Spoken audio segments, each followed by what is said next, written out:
जिसने जुर्म के खिलाफ अपने ही परिवार वालों की गैर रजामंदी का मोर्चा खोला और जीत हासिल की। और जो सच सामने आया वो सिर्फ इंसान को तो क्या, भगवान को भी शर्मिंदा कर सकता था।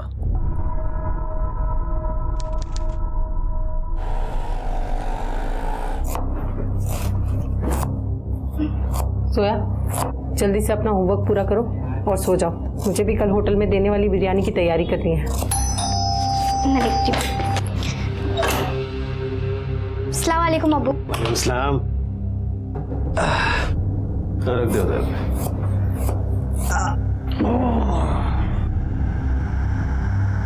वो मैं सोने जा रहा हूँ, मेरे को नींद आ रही है।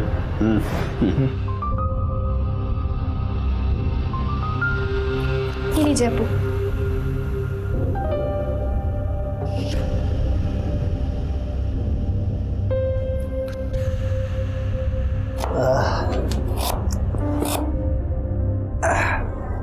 फातिमा, वो हमारे सर है ना महेश जी, कल उनको घर पे दावत में बुलाया है। दावत? कैसी दावत? वसीम, तुम्हें पता है ना हमारा तलाक हो चुका है और अभी तक सुलह नहीं हुई। और अभी से तुमने अपने दोस्तों को यहाँ नहीं हुई तो हो जाएगी ना। हलाला के सिलसिले में मौलाना से बात हुई है ना। 80 साल के बुजुर्ग हैं, तुम्हें ज्यादा परेशानी नहीं होगी। तो क्या करूं? इसके एवज में तुम्हारे दोस्तों को यहाँ दावत खिलाऊं? उसके लिए नहीं, हमारा बाकला बचा रहा है उसके लिए। तुम महेश जी के लिए मटन बिरयानी बना लो, दारू और चखने के लिए चिकन चिल्ली मैं बाहर से मंगवा लूंगा। तो दावत भारी क्यों नहीं दे देते? घर में बच्चे होंगे। दोपहर में बच्चे कहाँ होंगे? और अगर बाहर दावत दूंगा तो लुट जाऊंगा, इसलिए सोच रहा हूँ कि घर में सब सस्ते में निपट जाए। क्या बोलती हो? ठीक है, अब जाओ, जाकर मुंह हाथ धो लो, मैं आपके लिए खाना लगाती हूँ।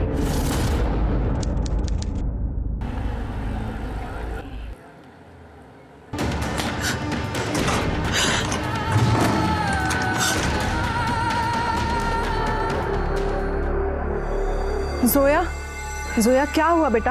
रो क्यों रही हो? अम्मी पिछले 2-3 घंटे से रोए जा रही है और मैंने पूछा तो कुछ बताती भी नहीं है। फातिमा, फातिमा, क्या हुआ? तुम क्यों रो रहे हो? फातिमा, क्या हुआ? क्या हुआ?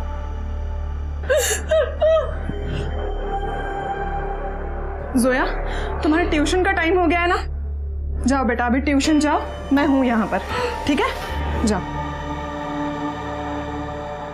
फातिमा, अब बताओ क्या हुआ? ऑफिसर महेश कुलकर्णी। वसीम भाई, बाबूजी के पिछले बिरयानी का स्वाद आज भी याद है, वैसी होनी चाहिए बिरयानी आज भी। अरे साहब, फातिमा के हाथ में जादू है, जादू। मैं शर्त लगा सकता हूँ, उससे अच्छी बिरयानी आइटम बनेगी। फातिमा जी। अरे कुछ ले आओ भाई।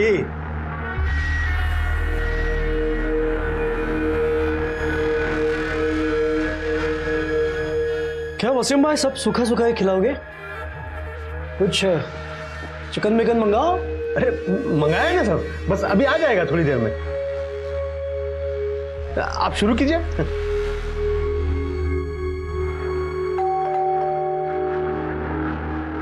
ये लीजिए, चिकन आ गया। अब साथ पार्सल। हाँ ले भाई, ये ले।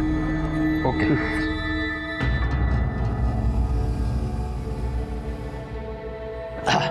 साहब बस तैयार करके लेके आया।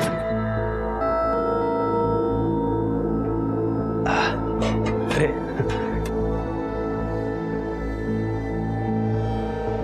ये है ना, अरे खा लो चुपचाप, देख थोड़ी रहा कोई तरफ है।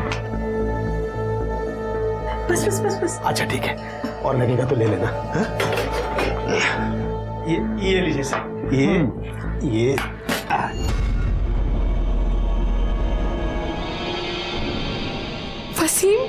वसीम ने बिना हलाला के मेरे साथ ये गंदी हरकत की।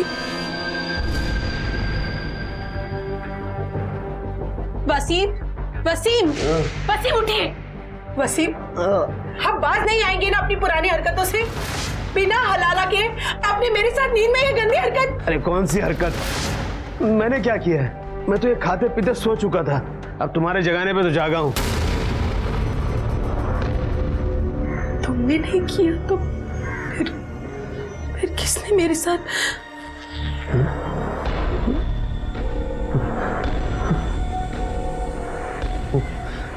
ये हरकत जरूर उस कमीने महेश की होगी। फातिमा, मैं तुम्हारे बगल में रहती हूँ, एनजीओ में काम करती हूँ और औरतों के हक के लिए लड़ती हूँ। फिर जब ये सब तुम्हारे साथ हुआ तो तुम मेरे पास क्यों नहीं आई? देखो फातिमा, तुम्हारे साथ जो हुआ है उसे बदला तो नहीं जा सकता, लेकिन जिसने भी तुम्हारा रेप किया है उसे सजा जरूर मिलेगी। हम अभी पुलिस स्टेशन जाएंगे और कंप्लेंट करेंगे, ठीक है? चलो मेरे साथ, चलो पुलिस स्टेशन जाएंगे हम। ओ मैडम, महेश को उसके की सजा जरूर मिलेगी, लेकिन अगर पुलिस में कंप्लेंट की ना तो पूरे एरिया में हमारी बदनामी हो जाएगी।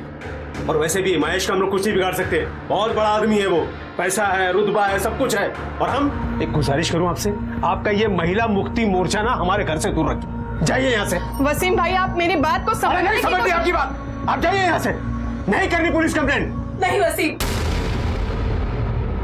मुझे कंप्लेन करनी है।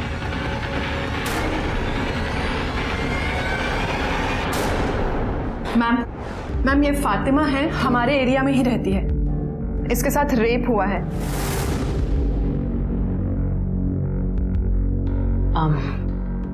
आप जानती हैं उसे? नहीं,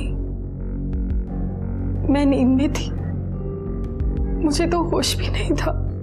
जब नींद से उठी तो सर भारी भारी लग रहा था। कब हुआ ये और कहाँ? आज दोपहर को मेरे घर पे मेरे शौहर ने एक ऑफिसर को दावत पे बुलाया था। महेश नाम है उनका, महेश कुलकर्णी। दोपहर का खाना खाया,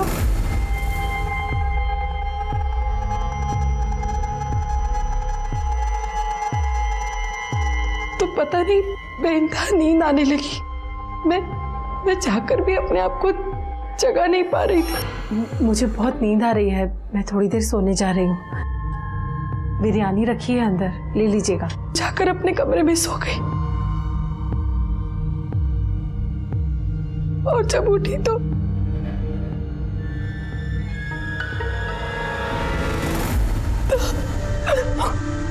फातिमा संभालो अपने आप को। फातिमा, ये लो। आपने तो कहा आपके पति उस वक्त आपके साथ थे, तो फिर वो यहाँ कंप्लेंट लिखवाने क्यों नहीं आए? मैडम, हमारा तलाक हो चुका है और वैसे बदनामी के डर से वो कंप्लेंट लिखाने के हक में नहीं है। कमाल है, आपके पति से आपका तलाक हो चुका है, फिर भी उन्होंने एक ऑफिसर को आपके घर पर दावत के लिए बुलाया और आपने उनके लिए खाना भी बनाया। स्ट्रेंज। मैडम, दरअसल आजकल हम लोग साथ ही रहते हैं, तलाक हुआ है पर हलाला की बात चल रही है। वो मुझसे दोबारा निकाह करना चाहते। तो हो सकता है आपके पति ने ही नींद में आपके साथ जबरदस्ती की हो। नहीं मैडम, वो तो खुद बेसुध बेहोश होकर सो रहे थे, मैंने खुद उन्हें उठाया। ये भी तो हो सकता है ना कि ये सब कुछ करने के बाद उसने नींद का नाटक किया हो। नहीं, वसीम ऐसा नहीं कर सकते। हलाला की बात निकाह से पहले ये सब करना गुनाह है। मुझे पूरा यकीन है महेश साहब ने मेरे साथ ये गलत हरकत की है।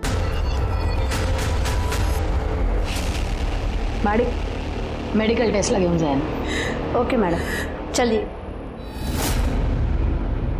साधारण सी फातिमा पति से तलाक के बावजूद घर परिवार में उलझी, अपने बच्चों की जिंदगी बेहतर बनाने में लगी हुई थी और हलाला की रस्म पूरी होने का इंतजार कर रही थी। और उसके ही पति का दोस्त खाने पर उसके घर आता है, लेकिन उसके जाने के बाद जो हलचल, जो बवंडर फातिमा की जिंदगी में आया, उसने फातिमा के आत्मविश्वास और आत्मसम्मान को तार तार कर दिया। पर बावजूद इसके वो मजबूती से खड़े रहने की कोशिश कर रही थी। फातिमा के साथ बलात्कार हुआ था, ये साबित हुआ, लेकिन बलात्कार करने वाला कौन था इसका जवाब नहीं था। क्या वो महेश था या फिर फातिमा का तलाकशुदा पति वसीम? क्या सच वाकई इतना सही था या फिर इस सच की कोई और डरावनी तस्वीर भी थी?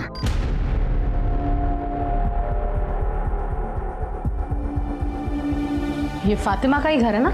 जी अम्मी का ही है। बेटा, हम मुआवना करने आए, आप थोड़ा वहां खड़े रहना और किसी भी चीज को हाथ मत लगाना।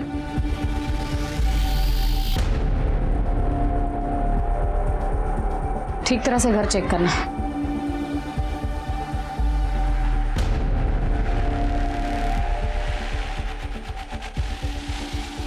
मैडम।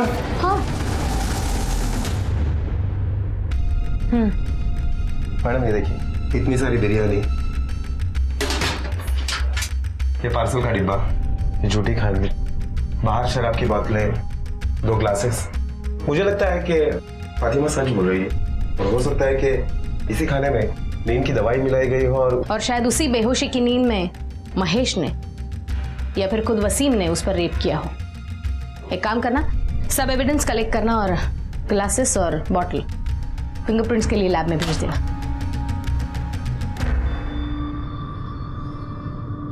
अब्बू नहीं ठीक है, कुछ नहीं। आप फातिमा के पति वसीम हो? हाँ। तो अब तक कहाँ थे? वो अबू को मैं डॉक्टर के यहाँ लेके गया था। इनके पेट में बहुत दर्द हो रहा है और उल्टियाँ बार बार हो रही हैं।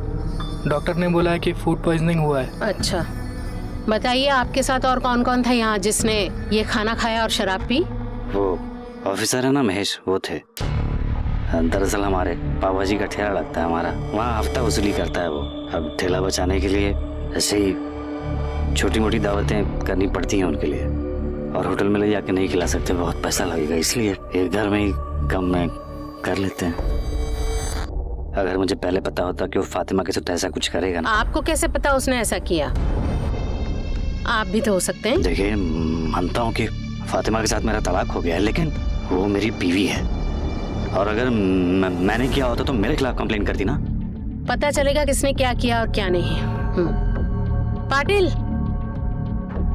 इनका मेडिकल टेस्ट कराओ। साहब, वो महेश साहब का क्या है ना, वो सबको ही दुखी करते हैं, सबसे हफ्ता लेते साहब। पर साहब वसीम भाई भी इतने शाने हैं ना, महेश साहब को 1 रुपया नहीं देते थे, पूरा पैसा दारू में उड़ाते थे। पर महेश भी कम चिंती नहीं था साहब, वो बराबर वसीम के पीछे लगा हुआ था। वसीम को स्टॉल बेचना नहीं था साहब, और वो महेश को पैसा भी नहीं दे पा रहा था। पता नहीं वसीम क्या सोच के बैठा था। मैडम, फातिमा और वसीम इन दोनों की मेडिकल रिपोर्ट आ गई है, और इस रिपोर्ट के मुताबिक फातिमा के बॉडी में जो सीमेंट पाए गए हैं वो वसीम के सीमेंट से मैच नहीं हो रहे। मतलब वसीम और फातिमा के शारीरिक संबंध नहीं हुए? हाँ मैडम, और स्टार्टर में जो इन दोनों ने चिकन चिली खाई थी उसमें नींद की दवाई मिलाई गई थी। दोनों की ब्लड रिपोर्ट में उसके ट्रेसेस पाए गए हैं। जादव, वसीम को पैसों की जरूरत थी, कहीं ऐसा तो नहीं कि पैसों के लिए या फिर महेश का हिसाब चुकता करने के लिए वसीम ने ही अपनी बीबी फातिमा का सौदा किया हो, या फिर महेश की नीयत बिगड़ गई।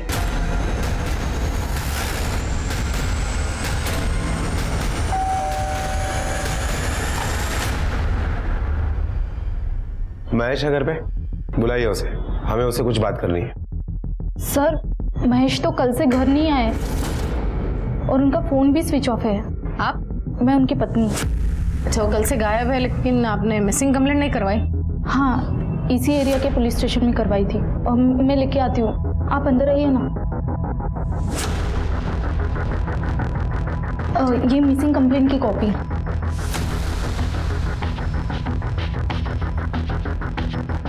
महेश का नंबर दे, और जैसे वो घर पे आता है हमें इन्फॉर्म करना। नंबर है 996711।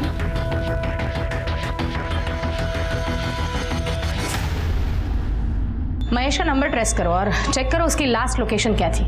और वसीम ने चिकन चिली कहाँ से ऑर्डर किया था? साजिद के होटल से।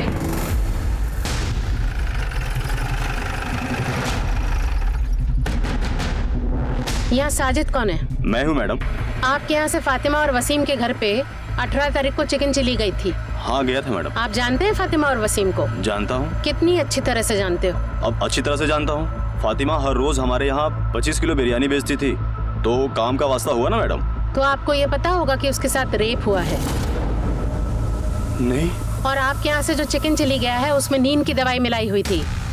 देखिए मैडम, ये सब के बारे में मुझे कुछ भी नहीं मालूम है। कहीं ऐसा तो नहीं आप ही ने मिलाई और बाद में जाके फातिमा के साथ ये हरकत की हो? देखिए मैडम, मैं सच कह रहा हूँ, मैंने कुछ भी नहीं किया है। पाटिल, या ना मेडिकल टेस्ट सर्टिफिकेट जा। Okay madam. देखिए मैडम, मैं कुछ नहीं किया, मेरी बात जो बोला है उतना ही कर, चल। देखिए सर, मैं कह रहा हूँ मैंने कुछ नहीं किया। फातिमा, कैसी है तू? सुना तेरे बारे में, सुन के बहुत बुरा लगा।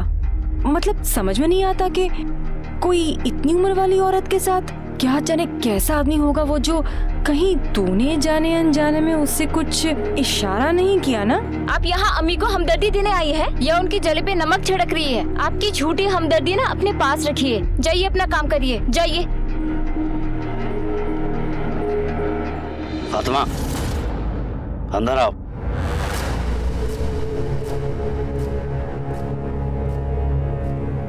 सुन लिया? मिल गया सुकून? अरे ये तो सिर्फ एक औरत थी, बाहर मोहल्ले में निकलोगी ना तो हर तरफ यही बातें हो रही हैं। अरे मैं कह रहा हूँ तुमसे कंप्लेंट वापस ले लो। उस महेश से ना तो अपनी तरफ से निपट लूंगा मैं। वसीम, बात तरीके की या बदला लेने की नहीं है, बात इंसाफ की है और उसके लिए कंप्लेन करना जरूरी था। इंसाफ क्या इतनी आसानी से मिल जाएगा तुम्हें?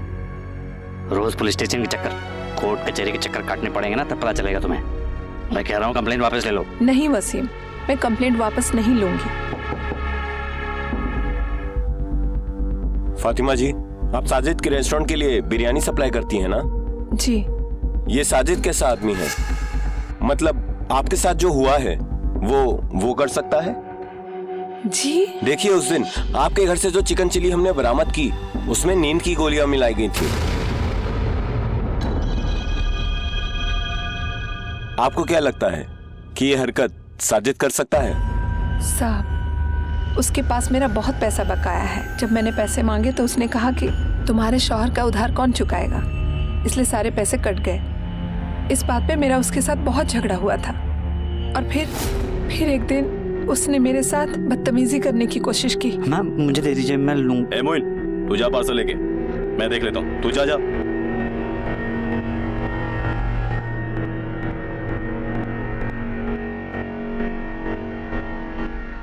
दाद देता हूँ आपकी हिम्मत का। कैसे कर लेते हैं ये सब आप अकेले? अरे वसीम जैसे शौहर पे तो लानत है, सारा बोझ आपके कंधे पे डाल दिया उसने। देखिए, मुझे आपसे बहुत हमदर्दी है।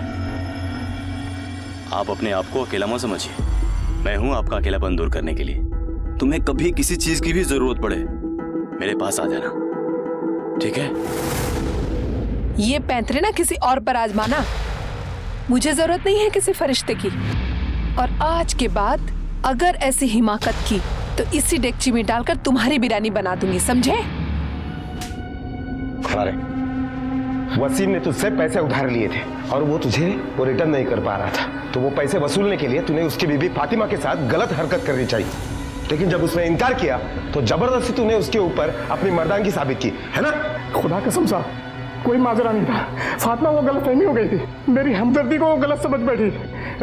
उसने इतराज किया ना, उसके बाद से तो मैंने उसकी मदद करनी ही छोड़ दी। मैं सच कह रहा हूँ। तेरी हमदर्दी का लेवल तो हम लोग बाद में पता कर लेंगे, पहले बता महेश के साथ तेरा क्या वास्ता था? महेश भाई से मेरा कोई वास्ता नहीं है। अच्छा ठीक है, बता फातिमा के घर उस दिन चिकन चिली का पार्सल लेकर कौन गया था? पार्सल? हाँ, वो मेरा डिलीवरी बॉय है ना, मोइन। मैं पार्सल लेके गया था मैम, पर मैंने कुछ नहीं किया। पार्सल में नींद की दवाई तूने अपनी मर्जी से मिलाई थी या फिर वसीम, साजिद या महेश के कहने पर? मैंने कुछ नहीं, मैंने कोई दवाई नहीं मिलाई साहब। पाटिल, मेडिकल टेस्टसाठी घेऊन जायला. हो मैडम. जादव, महेश का हाथ लगना बहुत जरूरी है. शायद वही बता सकता है कि खाने में नींद की दवाई किसने मिलाई. मैडम, जब हमने वसीम के स्टॉल के आसपास के लोगों से पूछताछ की तो पता चला है कि वसीम महेश के पैसे नहीं लौटा पा रहा था, इसलिए महेश ने उसे एक ऑप्शन दिया था कि वो अपने सारे स्टॉल महेश के नाम पे कर दे.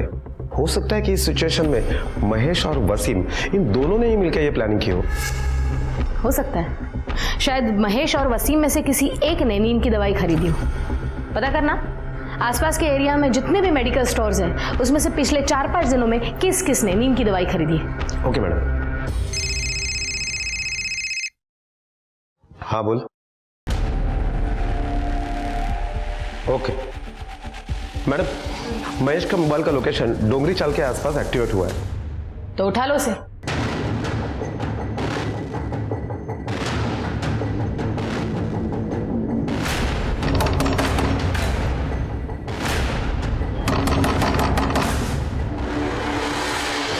सब बता दो. मैं मानता हूँ मैं वसीम के यहाँ खाने पे गया था, लेकिन मैंने उसकी बेबी का रेप नहीं किया। मुझे कुछ नहीं पता। तो सिर्फ तेरे खाने में नींद की गोली क्यों नहीं थी? वो वसीम मुझे फंसाने की कोशिश कर रहा है। उस दिन स्टार्टर खा के मैं चुपचाप चला गया था वहाँ से। उसके बाद क्या हुआ मुझे कुछ नहीं पता। तुझे कुछ नहीं पता तो तू गायब क्यों हुआ था? फोन क्यों बंद था तेरा?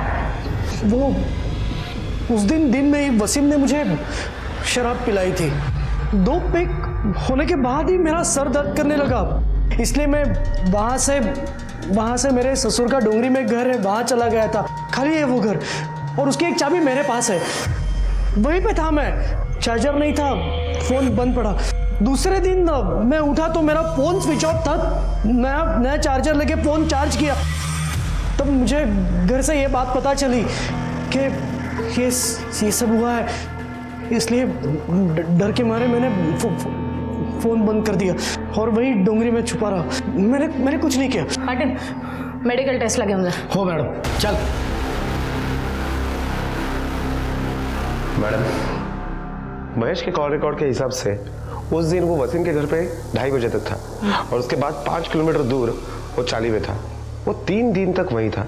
कहीं ऐसा तो नहीं कि महेश के जाने के बाद किसी और ने ही ये रेप किया?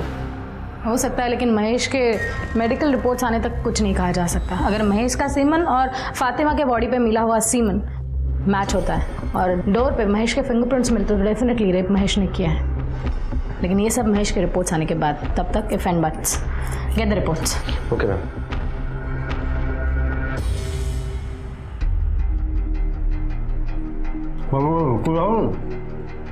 नहीं ठीक भाभी, मैं अंदाजा लगा सकता हूँ कि आपकी क्या हालत है, पर वही तो हमेशा मुंह लटका के बैठे रहे। इसकी वजह आप हैं भाईजान। ना तो आप महेश को घर पे बुलाते, ना ये हादसा होता। उसको बुलाने की वजह तुम जानते हो ना सलीम। अरे जान खा के रखा था उसने मेरी। सोचा एक बार में बुला के सारा मामला रफा दफा कर देता। और वैसे भी मैं इसे छोड़ तो नहीं रहा हूं ना, पर ये कंप्लेंट करके ना। ठीक किया इन्होंने, बिल्कुल सही किया। तो भाभी आपको घबराने की कोई जरूरत नहीं है। हम महेश को सजा दिलवा के रहेंगे। उससे क्या होगा? इसकी इज्जत वापस आ जाएगी। भाईजान, आप जरा सोच समझ के बोला कीजिए। आपको भाभी का सहारा बनना चाहिए और आप उल्टा उन्हीं के खिलाफ हैं। भाभी, हम ये केस ऊपर तक लड़ेंगे। महेश होगा बड़ा आदमी, पर ये आपका हक है, आपको इंसाफ मिलेगा। ठीक है, तुम लोगों को जो करने का ना वो करो, लेकिन ये महेश मेरे को नजर आ गया ना, वहीं के वहीं मार डालूंगा, उसके जान ले लूंगा उसके। भाईजान, हमें लड़ाई कानूनी तरीके से लड़नी चाहिए, आपकी तरह नहीं। मैडम, फिंगरप्रिंट्स की रिपोर्ट आ गई है। रिपोर्ट के मुताबिक वसीम के घर पे शराब के जो ग्लासेस पाए गए हैं उसके ऊपर के फिंगरप्रिंट्स, बेडरूम के दरवाजे के ऊपर के फिंगरप्रिंट्स महेश के फिंगरप्रिंट से मैच हो रहे हैं। लेकिन ताज्जुब की बात तो यह है कि फातिमा के बॉडी में जो सीमन पाया गया है उससे महेश का सीमन मैच नहीं होता है। मतलब महेश बेडरूम तक तो गया था, लेकिन उसने फातिमा का रेप नहीं किया। साजिद और मोइन के मेडिकल रिपोर्ट्स आए? हाँ मैडम, इन दोनों के भी सीमन फातिमा के बॉडी में जो सीमन पाया गया उससे मैच नहीं हो रहा है। साजिद नहीं, मोइन नहीं, महेश नहीं, तो फिर और कौन? मला वाटतं आपण काहीतरी मिस करतोय। फातिमा और वसीम की बैकग्राउंड फिर से चेक करना, छोटी से छोटी डिटेल निकालना, क्विक। 18 तारीख की दोपहर को वसीम के घर पे किसी को आते जाते देखा है? नहीं साहब। ये वसीम आदमी कैसा है? आदमी क्या साहब, बवाल है बवाल। 1 नंबर का दारूबाज और जुआर आदमी है साहब। पता नहीं कितने लोगों का कर्जा सर पे लेके घूमता है। मुझे तो लगता है साहब कि उसने खुद ही अपनी बीबी का सौदा किसी के साथ किया हो। वसीम ऐसे कर सकता है? साहब, जुए की लत आदमी से कुछ भी करवा सकती है। कल मैं 1 मिनट के लिए बाहर आई थी, तब मैंने देखा था खाने का पार्सल लेके एक आदमी दरवाजे पे खड़ा था। वसीम के पास पैसे तो नहीं होते थे, फिर वो जुआ कैसे खेलता था? साहब, उसका भाई सलीम है ना, वो उसे पैसे देता है। वसीम जितना नालायक है ना, उतना उसका भाई सलीम सलीकेदार है। वो सलीम ही है, वरना वसीम अपना स्टॉल कब का बेच चुका होता। तुम्हें क्या लगता है कि जुए की लत के लिए वसीम अपनी बीवी का सौदा कर सकता है? नहीं साहब, मेरा भाई दारूबाज हो, जुआरी हो, जो भी हो, लेकिन वो ऐसी गिरी हुई हरकत कभी नहीं कर सकता। इतने दिन हो गए लेकिन पुलिस मुजरिम को नहीं पकड़ पाए।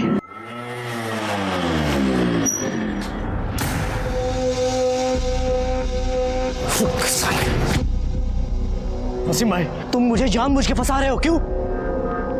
क्या बिगाड़ा है मैंने तुम्हारा? मेरी बीवी के साथ जबरदस्ती किया तूने? मैंने कुछ नहीं किया है, बल्कि तुम्हारे इस झूठी केस की वजह से मेरी नौकरी चली गई है। देखो, अच्छे से बोल रहा हूँ, ये केस वापस लो, नहीं तो अच्छा नहीं होगा।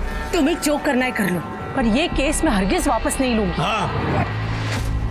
आज बहुत प्यार आ रहा है बीवी पे, बीवी की साइड ले रहे हो। उस रात ये प्यार हाँ? बोलना नहीं समझ में आ रहा। अगर पुलिस केस नहीं होता ना तो ये मार डालता तेरे को। चल निकल, चल जा, चलो तुम चलो। उस रात क्या चल जा, निकल यहाँ से। हाँ, उस रात क्या हुआ?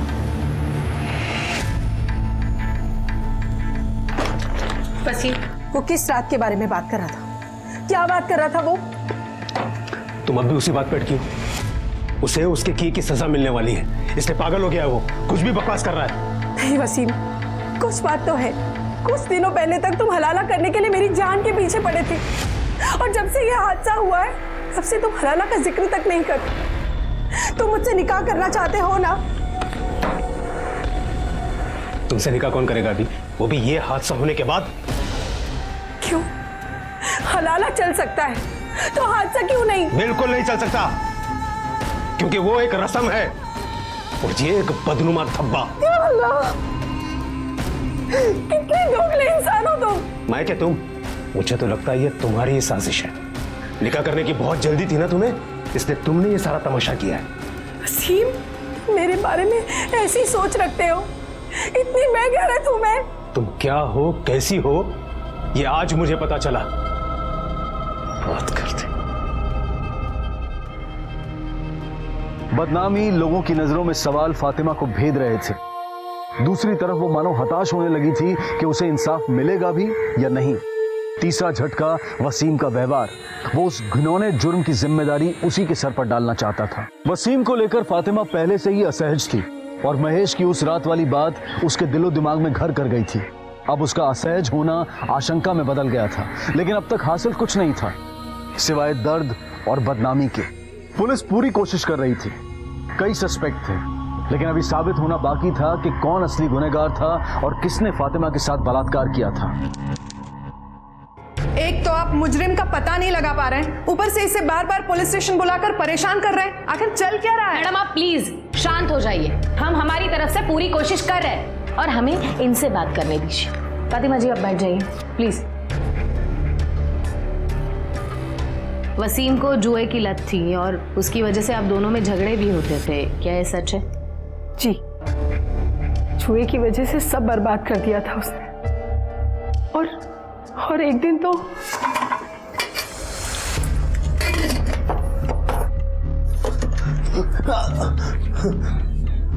ये क्या कर रहे हैं आप? ये पैसे मैंने जोया और इमरान की पढ़ाई के लिए जमा किए, ना कि आपका जुआ खेलने के लिए। दीजिए मुझे, दीजिए, हट दीजिए मुझे, पैसे दीजिए। अरे हट, रुकिए, रुकिए, पैसे दीजिए मुझे। छोड़ बोला ना, दीजिए, पैसे दीजिए। मैं मर के पैसे जमा कर रही हूँ और आप निकलिए मेरे घर से, निकलिए। ये तहजीब सलीका सब भूल गई है क्या? नहीं जाऊंगा इधर से। ज्यादा बकवास की ना तो उठा के। भाईजान, क्या कर रहे हैं आप? आप चलिए यहाँ से। अरे आप आइए मेरे साथ, छोड़िए, चलिए। इमरान, तू उनके साथ मत जा, वो तेरी जिंदगी भी अपनी तरह बर्बाद कर देंगे। इमरान, मेरी बात सुन इमरान। और उसके बाद वसीम ने मुझे तलाक दे दिया। तो वो घर वापस कैसे आया? वो फौरन वापस नहीं आया था। जब उसे पैसे की किल्लत होने लगी तब उसे मेरी याद आई। औलाद का वास्ता देकर मजबूर किया, मिन्नती की, माफी मांगी, साथ रहने की जिद करने लगा, पर मैं उस पर भी राजी नहीं हुई।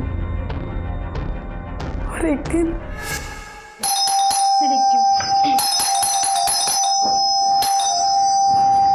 अम्मी, अब्बू की तबीयत बहुत खराब है। अम्मी प्लीज आप मेरे साथ चलिए, अब्बू को आपकी जरूरत है। अम्मी प्लीज, अम्मी मेरे साथ चलिए। इमरान, मैं कहीं नहीं जाऊंगी और उस आदमी के यहाँ तो कतई नहीं। अम्मी प्लीज प्लीज मेरी बात मानिए, अब्बू को आपकी जरूरत है और चाचू भी घर पर नहीं है। अब्बू अकेले और अब्बू के लिए नहीं तो मेरे लिए और जोया के खातिर प्लीज चलिए। हाँ अम्मी चलते हैं ना, मुझे भी अब्बू की बहुत फिक्र हो रही है, क्या मालूम किस हालत में होंगे। चलिए ना अम्मी। अम्मी अम्मी अब्बू अब्बू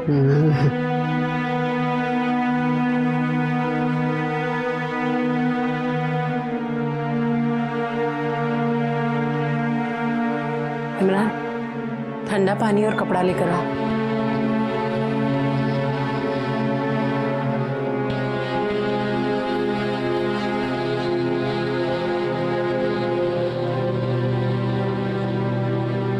फातिमा, मैंने तुम्हारे साथ क्या क्या नहीं किया और तुमने फिर भी मेरा साथ दिया। मैं अपने किए पे शर्मिंदा हूँ फातिमा, मुझे माफ कर दो। वसीम, अब कुछ नहीं हो सकता। हो सकता है फातिमा। मैं वादा करता हूँ मैं सुधर जाऊंगा। मैं जुआ नहीं खेलूंगा, मैं शराब भी नहीं पीऊंगा। बस एक मौका दे दो मुझे। मैं जानती थी उनकी जुआ खेलने की लत कभी नहीं जाएगी, वो कभी नहीं सुधरेंगे, इसीलिए मैं उनसे सुलह नहीं कर रही थी। पर एक दिन मुझे महसूस हुआ कि मुझे शौहर की ज़रूरत हो ना हो, जोया को बाप की ज़रूरत है। उसके बाद मैंने फैसला किया कि मैं अपने लिए नहीं पर अपनी औलाद के लिए वसीम को एक मौका ज़रूर दूंगी। इसीलिए पिछले 6 महीने से हम साथ रह रहे हैं और वसीम में तब्दीली आई भी। उसकी जुए की लत छूटने लगी, एक जिम्मेदार शौहर और बाप होने की कवायद करने लगा। पर फिर एक दिन ये मनहूस दिन आ गया जिस दिन मेरे साथ पर कुछ दिनों से उसका बर्ताव बहुत अलग है। पहले तो वो हमेशा निकाह और हलाला की बात करता था, लेकिन आजकल नजरअंदाज करता है। शायद महेश ने मेरे साथ ऐसा किया इसलिए। महेश ने आपके साथ कुछ नहीं किया, सबूत है हमारे पास। फिलहाल आप जा सकती है। केस में कुछ डेवलपमेंट हुआ तो definitely I will get back to you. चलो फातिमा, चलो।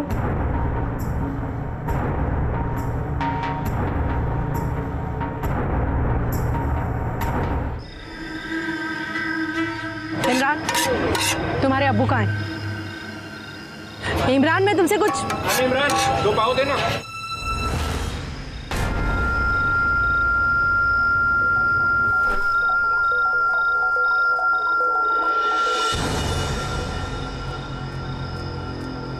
वसीम, पुलिस ने मुझे बताया कि महेश बेकसूर है, उसने कुछ नहीं किया। असली मुजरिम कोई और है। महेश नहीं है तो फिर दूसरा कौन हो सकता है? ये तो तुम ज्यादा अच्छे से जानते होंगे ना, क्योंकि चिकन चिली तुमने मंगवाया था और उसमें नींद की दवाई थी। तुम कहना क्या चाहती हो? यही कि कहीं ये सब तुम्हारे इशारे पर तो नहीं हुआ। क्या पक रही हो तुम? वक्त नहीं रही हूँ वसीम। तलाक के बाद भी तुमने 2 बार मेरे साथ जबरदस्ती की, तब मैं कुछ नहीं बोली, लेकिन अब बर्दाश्त नहीं करूंगी। अगर इस सब में तुम्हारा हाथ हुआ ना तो मैं तुम्हें छोड़ूंगी नहीं। मैडम, पता चला है कि वसीम जिन लोगों के साथ जुआ खेलता था उनके नाम है महेश, साजिद और चाल का मालक संपतराव। मैडम, और एक बात पता चली है, ये वसीम जिस एरिया में रहता है उसी एरिया में एक जावेद नाम का चरसी आदमी रहता है। ये सब लोग मिलकर उसके घर पर ही जुआ खेलते हैं। मैडम, मोहिना और साजिद के मोबाइल लोकेशन आ गए। उसके मुताबिक मोहिन का मोबाइल लोकेशन 4 मिनट के लिए वसीम के घर पे एक्टिवेट था। उसके बाद पूरा दिन होटल में था। अच्छा, मतलब वो वहाँ पर रुका नहीं? नहीं मैडम। और साजिद? मैडम, साजिद के मोबाइल के लोकेशन के मुताबिक वो पूरा दिन सुबह से लेकर शाम तक होटल पर ही था। वो तो वसीम के घर के आसपास भी नहीं गया। हो सकता है ये उन दोनों के प्लानिंग का हिस्सा हो, लेकिन सबसे पहले हमें जावेद की खबर लेनी पड़ेगी। तो ही जावेद है ना रे? जी सब तेरे यहाँ पे जुआ खेलते थे ना? अरे नहीं मैडम, वो तो इसी टाइम पास के लिए पत्ते खेलते बगैर पैसे के। हाँ। अच्छा, अब सच सच बोल दे। बहुत हो गया तेरा नाटक। तेरी पूरी कुंडली निकाली है मैंने। ऑफिसर महेश कुलकर्णी भी आता था ना तेरे पास जुआ खेलने के लिए? जी मैडम। उसका और फातिमा का कुछ लफड़ा था, बोला था तेरे को कुछ? फातिमा के रेप केस के बारे में कुछ जानता है? मैडम, मैं खाली एक ही बात जानता हूँ, मंगता तो वो बता देता हूँ, पर मेरा नाम किधर नहीं आना मंगता। बोल। उस दिन वो फातिमा का पति वसीम भाई मेरे पास आया था जुआ खेलने।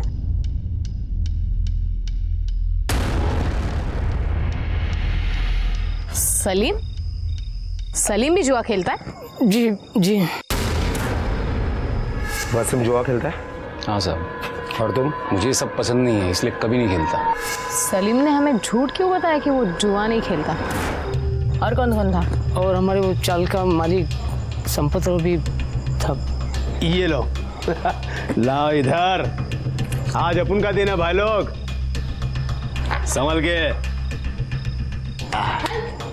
ये लो, आज सबको कंगाल करके छोड़ूंगा मैं। पहले चाल चल वसीम, देखते हैं आज कौन किसको कंगाल करता है। ये ले, सबसे बड़ा दाव, अहमद।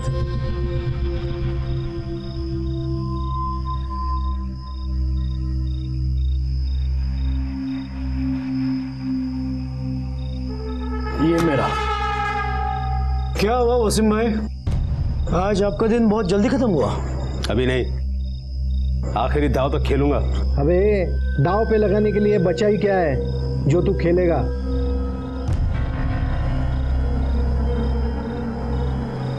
अरे निकलेगा भी, देख कैसे।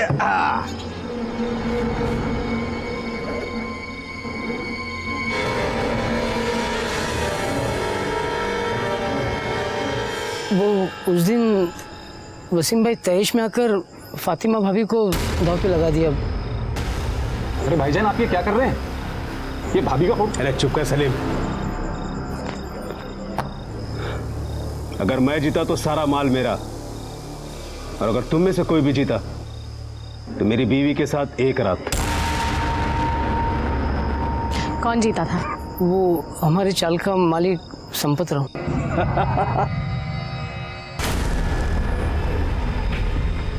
3 बेगम।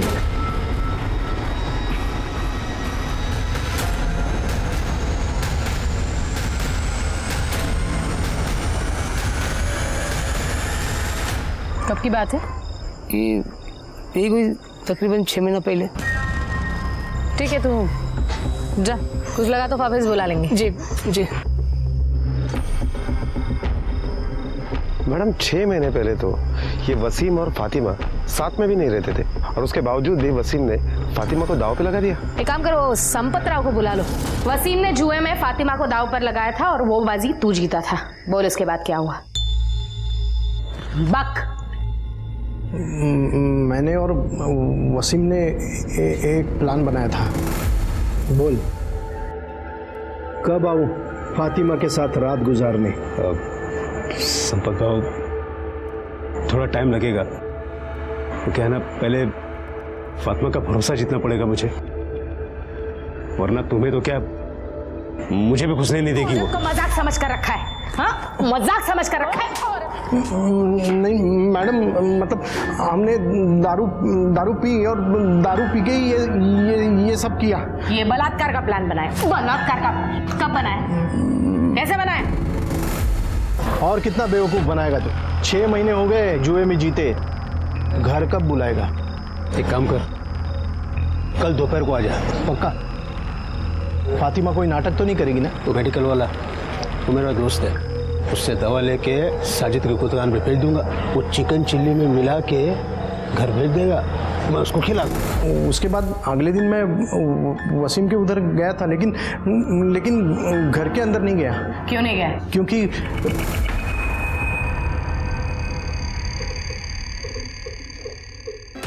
उसके बाद मैं अपने घर चला गया। शाम को मुझे पता चला कि फातिमा का बलात्कार हुआ है। मैं डर गया, मुझे लगा मैं बेकार में फंस जाऊंगा। घबरा मत। रेप केस में तू अंदर नहीं भी गया तो औरत का सौदा करने के वाहियात हरकत के जुर्म में जरूर जाएगा। पाटील घेऊन जायला आणि याची मेडिकल टेस्ट पण करा। हो मैडम गलती हो गई मैडम। अब अंदर जाके पछताना। चल चल। इसके कॉल रिकॉर्ड्स, मोबाइल लोकेशन सब निकालो। तो वो सलीम को उठाओ।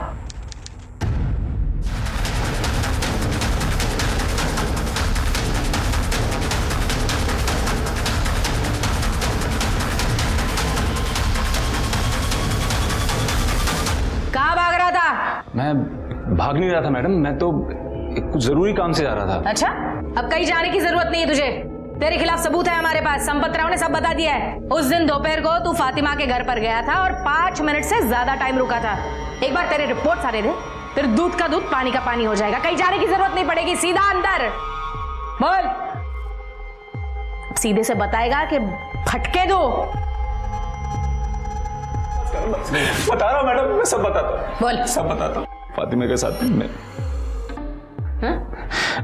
मैंने बलात्कार किया था, पर मैडम मेरी नीयत खराब नहीं थी।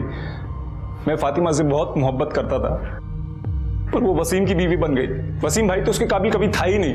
प्लानिंग कब किया था रेप का? वो जब मैंने संपत राव और वसीम भाई की बात सुनी थी। क्या रे वसीम, और कितना बेवकूफ बनाएगा तू? हाँ, 6 महीने हो गए जुए में जीते, घर कब बुलाएगा? एक काम कर, तू कल दोपहर को आ जा।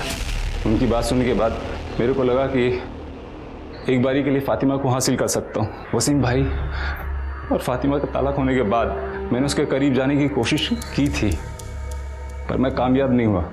जिस दिन संपत राव फातिमा के घर जाने वाला था, उस दिन मैं पहले से ही घर पे नजर गड़ाए बैठा था, और जैसे ही महेश घर से बाहर निकला तो संपत राव के आने से पहले मैं घर में घुस गया। जैसे ही मैं घर में घुसा, मैंने देखा फातिमा अपने कमरे में नशे में सोई थी। मैंने उस मौके का फायदा उठाया और उसके साथ सोया।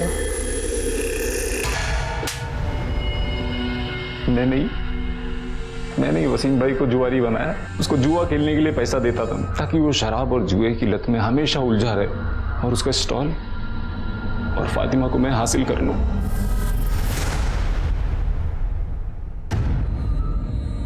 फातिमा, आपके साथ जो कुछ हुआ उसकी प्लानिंग आपके पति ने और संपत राव ने मिलकर की। आपके पति जुए में संपत राव से आपको 1 रात के लिए हारे थे।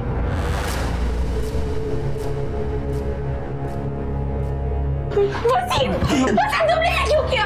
मुझे माफ कर दो।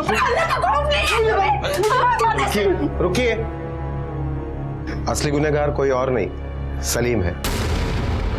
यह हरकत आपके साथ उसी ने की है।